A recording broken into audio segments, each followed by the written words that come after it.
नमस्कार दोस्तों अभी मेरे पास 3-4 दिन पहले एक फैक्ट्री का नक्शा आया था और उस फैक्ट्री में उन्होंने पहले वास्तु कंसल्ट किया था किसी कंसल्टेंट से। उसकी भी पूरी स्टोरी मैं आपको बताऊंगा। तो उन्होंने जब वास्तु कंसल्ट किया तो उनको कोई मिल गया चक्रा वाला कंसल्टेंट। आजकल बहुत ज़्यादा एक सेल्फ क्राफ्टेड वास्तु चल रहा है, चक्रा जिसमें इस्तेमाल किया जाता है। कुछ इस तरीके का वो चक्रा दिखता है। ये आपने आजकल देखा होगा, बहुत सारे मैप्स पे चक्रा लगा रहता है दोस्तों। कुछ इस टाइप का वो चक्रा उस पे उनके फैक्ट्री के मैप पे लगा हुआ था और उस कंसल्टेंट ने वो फैक्ट्री बनवाई थी।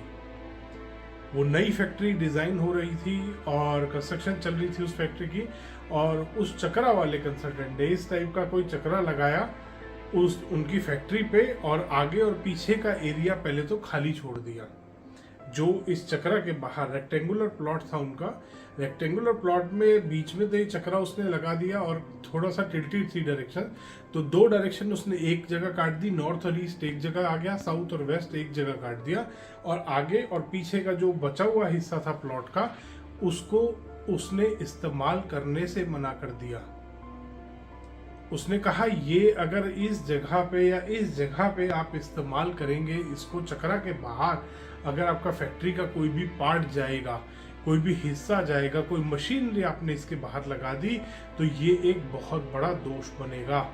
अब दोस्तों कोई बात नहीं, उन क्लाइंट ने उनको बोला ठीक है सर, आप जैसे मर्जी आप वैसे करिए और इस चक्रा के अंदर आप मेरी मशीनरी सेट करा दीजिए, ठीक है।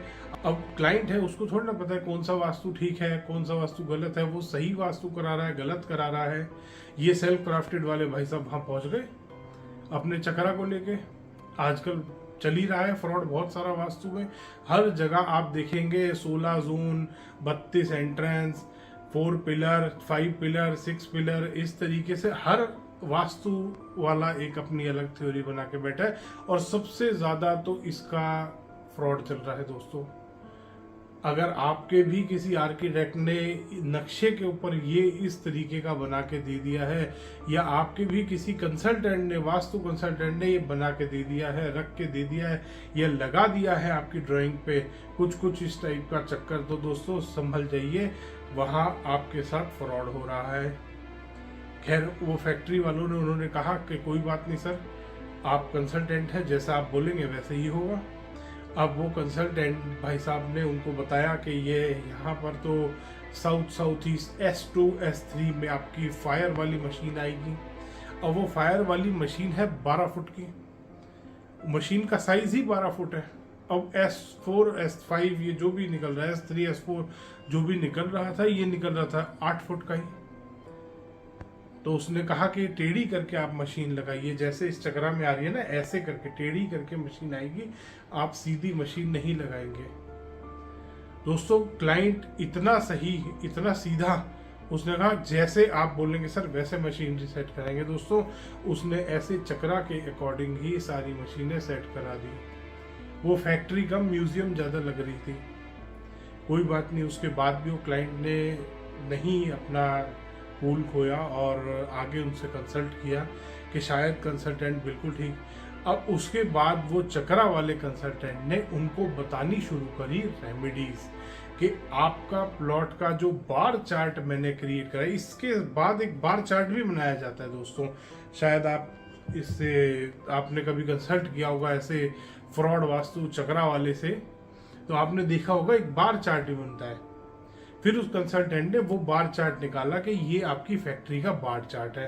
अब वो क्लाइंट ने वहां पर उस क्लाइंट ने अपना जो कूल था वो खो दिया। उन्होंने कहा कि सर आपने मेरी पूरी फैक्ट्री डिजाइन करी है।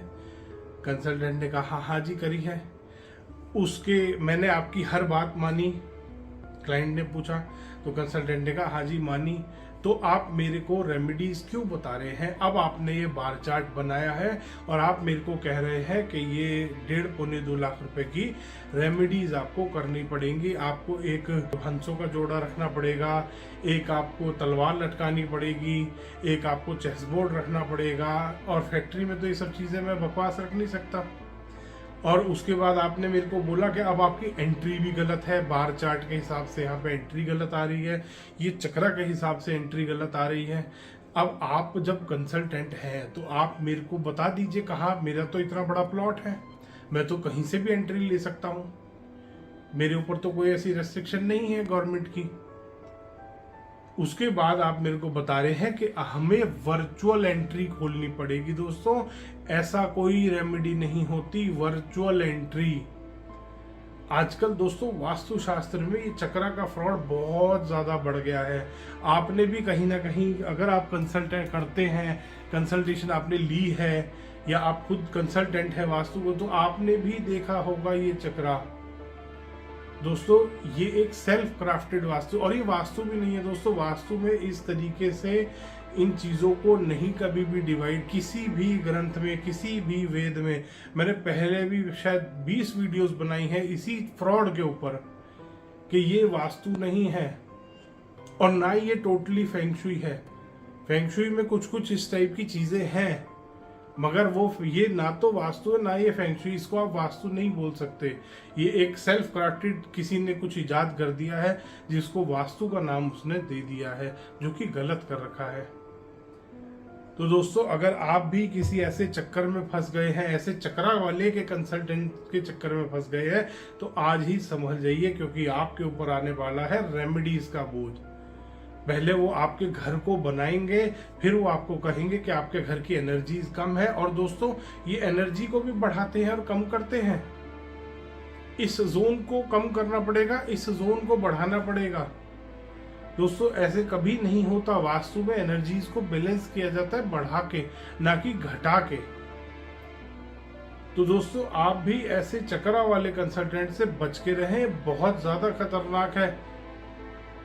ऐसे ही लोग होते हैं जो चक्रा वाले कंसल्टेंट से कंसल्ट कर लेते हैं और उसके बाद कहते हैं हमने तो वास्तु कराया था, हमें कोई इफेक्ट नहीं आया। दोस्तों वास्तु शास्त्र जब लिखा गया था उसमें ऐसे चक्रा का कोई विवरण नहीं है, ना ही वास्तु में कभी ये बताया गया कि ये वाली ईस्ट डायरेक्शन लीवर की है, ये सर्कुलेशन की है, ये आपकी गॉल ब्लैडर की है। साउथ ईस्ट में अगर कुछ भी समस्या होगी तो गॉल ब्लैडर खरा, ऐसा नहीं होता दोस्तों। ये सब झूठ है, फ्रॉड है। और आजकल ये चक्रा भी शायद 20 तरीके के बना लिए, सब अपने अपने अलग अलग बना के बैठे हैं। तो दोस्तों अगर आप भी फंस गए हैं ऐसे चक्रा के चक्कर में, आज ही निकल जाइए, ये बहुत महंगा पड़ने वाला है आपको। वो फैक्ट्री वाले बच गए, उन्होंने फैक्ट्री काफी सेट कर ली थी और काफी बची भी हुई थी, लगभग 40% काम ही उनका हुआ था, तो वो बच गए, वरना आज वो भी रगड़े जाते और एक और फैक्ट्री बिना किसी वजह के बंद होती। दोस्तों धन्यवाद। दोस्तों वीडियो पसंद आया तो इसको लाइक करें, शेयर करें और चैनल को सब्सक्राइब करना ना भूलें।